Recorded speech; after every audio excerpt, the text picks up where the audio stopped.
lovely anecdote that they didn't hear. It's comical. That's so good. Hi, welcome to Still the Thing, an interview show where I ask the only question that I give a shit about. What's your favorite scary movie and why? I'm Gage Stoneman, joined today by Jon McCaughey. So tell me, John, what's your favorite scary movie?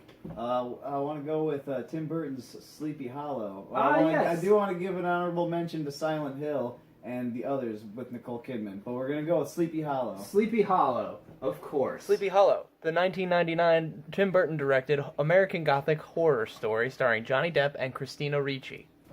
Alright, so Sleepy Hollow is your favorite horror movie, so let's talk about that while I pull up a picture of it. Boom. So why is Sleepy Hollow your favorite horror movie? Well, it's definitely got its really own unique style to it. Well, it's a Tim Burton film, so it's definitely unique. All Tim Burton it's films. It's like it's contained in its own little universe, you know, where you feel like it's not really part of like the real world. And what I like about the movie is that it has that Gothic feel to it, which Tim Burton is really cool. When Tim Burton decides to go Gothic, like Sweeney Todd, visually speaking, this movie is like really cool. Like just the visuals that they give and like all the like the tree. Like that tree is iconic. Like I remember seeing that tree when I watched that movie for the first time and being like that's so fucking creepy. And then like there's that weird part where he like comes out of like an ambiotic sac in it and it's like got blood and corpses in it. Like this just shows like Tim Burton, like when he wants to, he can really crank up. Yeah, and I think this is still the 90s too. It's 1999. Yeah. So like it's just in the it's in the good part of the 1990s of horror movies where like it's right before they really started kind of pouring more CG into these types of things. They did not overdo it with the special effects. No, they didn't. At all. I also love that it's a ghost story, and it's a ghost story that's like so famous in culture and lore, like the Legend of Sleepy Hollow. Based on an old tale, like right? It's actually based off of a short story. Nice. So like it's got this. You know, it's got this already built in. Everybody knows who the Headless Horseman is. Everybody already knows who Ichabod Crane is. Yeah. So it's got all this stuff working to it. So it like there's, and also it doesn't contemporize it. Like a lot of old school like horror stories now get a makeover where it's set in modern times. Yep. Which those aren't necessarily bad, but this one just having the balls to be like, no, it's fucking 1700s. Yeah. It's gonna be the 1700s. I don't know if they could do it better than they did it the first time. No, I mean you could argue. What the fuck? Door stuck. You just derailed me. You've ruined everything. So you've got. Like, it's got a lot working for it just because Tim Burton is like, I can't think of anybody who would direct this movie better. You know what I mean? Like, trying to do The Legend of Sleepy Hollow with anybody but Tim Burton doesn't really make much sense to me because this is just like, it's just oozing his stuff. It's like iconic creepiness. Just Johnny Depp's pale as fuck, and he's. It might have been my first Johnny Depp experience too, because I saw it when I was like pretty young. Like it was still pretty scary for me at the age I saw it. But like it wasn't like there's got like that humor to it too sometimes. Yeah, there's lots of. Plus, like, Christina Ricci's super hot, so that helps a young boy stick it out. For the film, you gotta watch. It's that corset cleavage that keeps you coming back. Yeah. I feel like, I don't know if this is true for a lot of people, but I feel like this movie is what a lot of people, at least in our generation, kind of cut their teeth on for horror movies. Yeah, it was definitely one of my first. I'm pretty sure it's rated R. I will double check that and put it's pretty bloody. Put a disclaimer. It's definitely bloody right here if it's not rated R. Nothing showed up. Home, I was right. Ask your parents. Don't tell anybody you've watched this. But it's definitely it toes the line between being a horror movie while also still kind of not being, because Tim Burton, he did Nightmare Before Christmas. Yeah. He has a lot of more kid-friendly stuff, and this is not very kid-friendly at all. And some of it even reminds you a little bit of Nightmare Before Christmas, like with like the weird twisted trees, like it sort of is in like the visually, Halloween Town and stuff. And, the way Tim Burton writes, it was the ghost. It's okay. Chet, knock it the fuck off. It also really reminds me of like my childhood a little bit, because like, well, I was born on Halloween, and like I've got when I was we had all these kids books.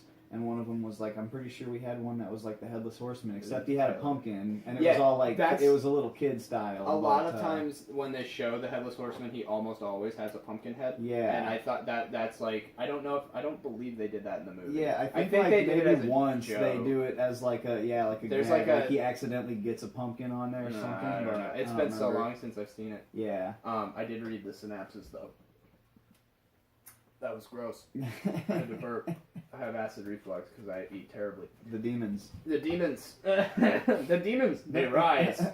Favorite moment. Well, like, what can you pinpoint a favorite moment in the movie? Oh, also, this is an absolutely amazing Halloween movie. Like, if you're gonna watch a horror movie on Halloween, Sleepy Hollow's great. I can't remember. Does it? It might even take place like on or around Halloween. It might. I can't remember that part. No. But favorite moment, I don't know. Like it's all really cool, but I mean, when they first find that tree, you know, and he's like hacking at it, and it's kind of funny and gross because he's getting all that gooey stuff. Yeah, it's blood. Like the tree's got blood in it. There's also like some really, I mean, I'm a fan of the action scenes and the sword fights that he has between the horsemen and stuff. So that's pretty cool. But also, it's pretty cool when they explain the history of the horsemen and you know, like when they do the flashback and you know, of course, when Christopher Walken shows up, that's a good moment because you're like, what? They got Christopher Walken, you know, it's Christopher Walken.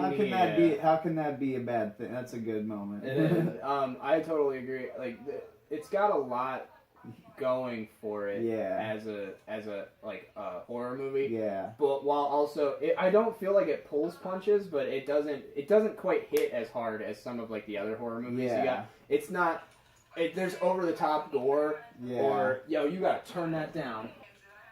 Well, thank you. Yo, you gotta turn that down, dude. I'm so sorry. You're fine. It's also got Michael Gambon, who Michael on Gambon, to be Dumbledore in the Harry Potter films. So there's just lots of people. One of the cool things I've learned when I looked it up is that it is like when Tim Burton set out to do this, he wanted to make it a kind of throwback to, I don't know, you're probably not aware of this, the old Hammer monster movie remakes. This Hammer studios, I believe, studios or productions made a series of remakes of the classic horror films, Dracula, The Wolfman, Frankenstein. Nice. And the whole point was that let's make these movies again, but let's make them bloodier and crazier. Yeah. And they actually got Christopher Lee to do a part in this Oh, movie, that's and right. he plays is in Dracula. That's right. But what's his part in Sleepy Hollow again? He's like some sort of magistrate guy or something. I think he's not. I don't think he has a huge role. I'm not 100% sure. I can probably look it up on the IMDb. For me, my favorite moment, I think, is when Ichabod is doing the autopsy on the woman, and he figures out that the Headless Horseman has cut off the baby's head that was in her stomach, and he comes out and he's just like, we're dealing with a fucking madman. Like, we're dealing with the craziest motherfucker I've ever... Because it just brings up this whole, like... It's not like really... on another level. It is. It's like, you know, you think... It's one thing to cut off a bunch of people's heads, but to actively go through, cut a fetus's head off, and take it with you when you leave, like, clearly something's fucking...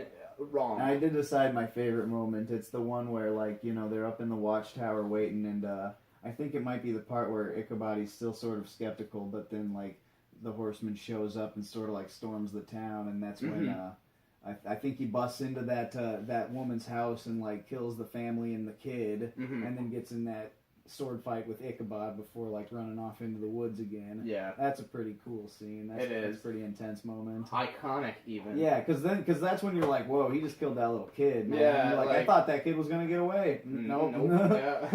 Yeah. It doesn't pull punches. I guess I guess I lied about saying it kind of pulled punches.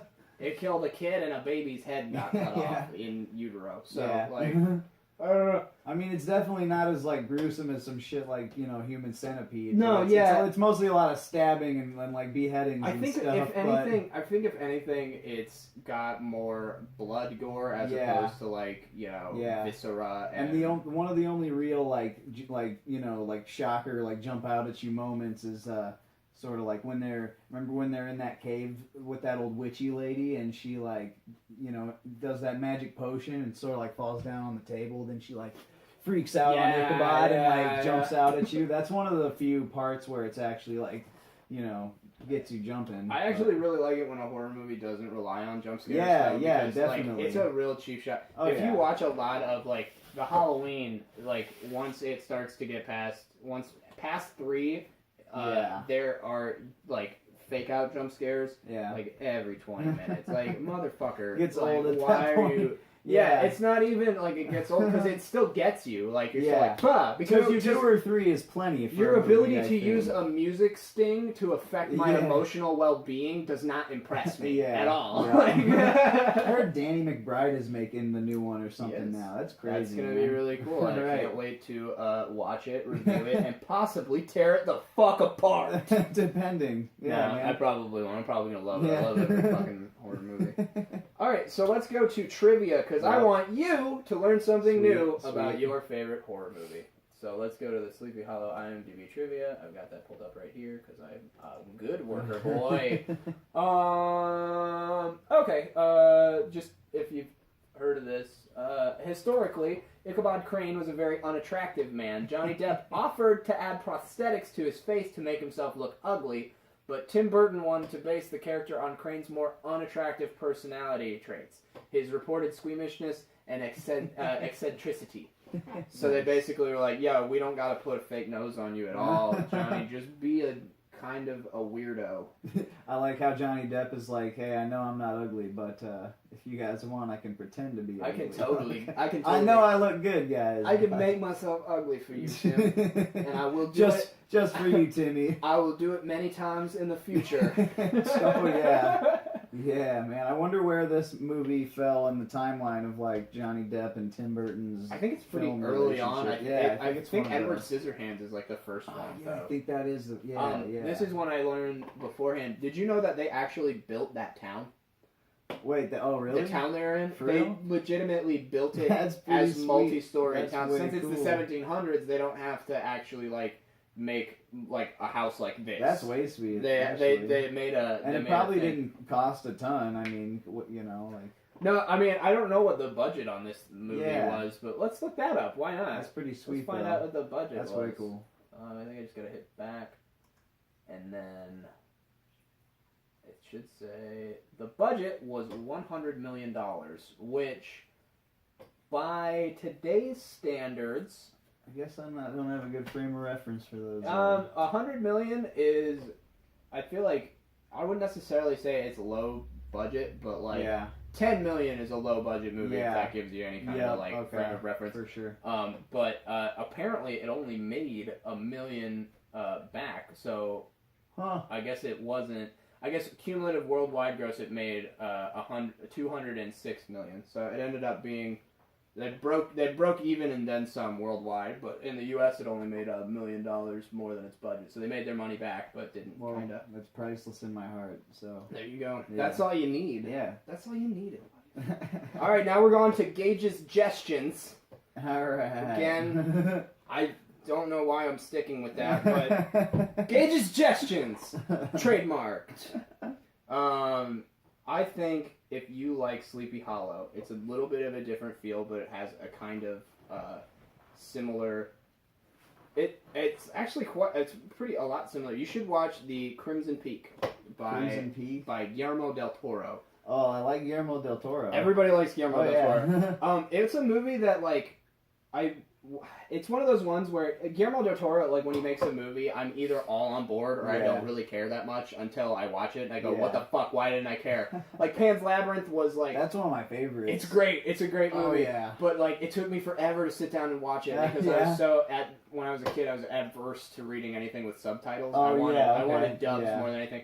but I got over that because now I watch. I didn't even realize it had subtitles when I went to see it in the theaters. I thought it was a kids movie when I went to see it in theaters. No, God.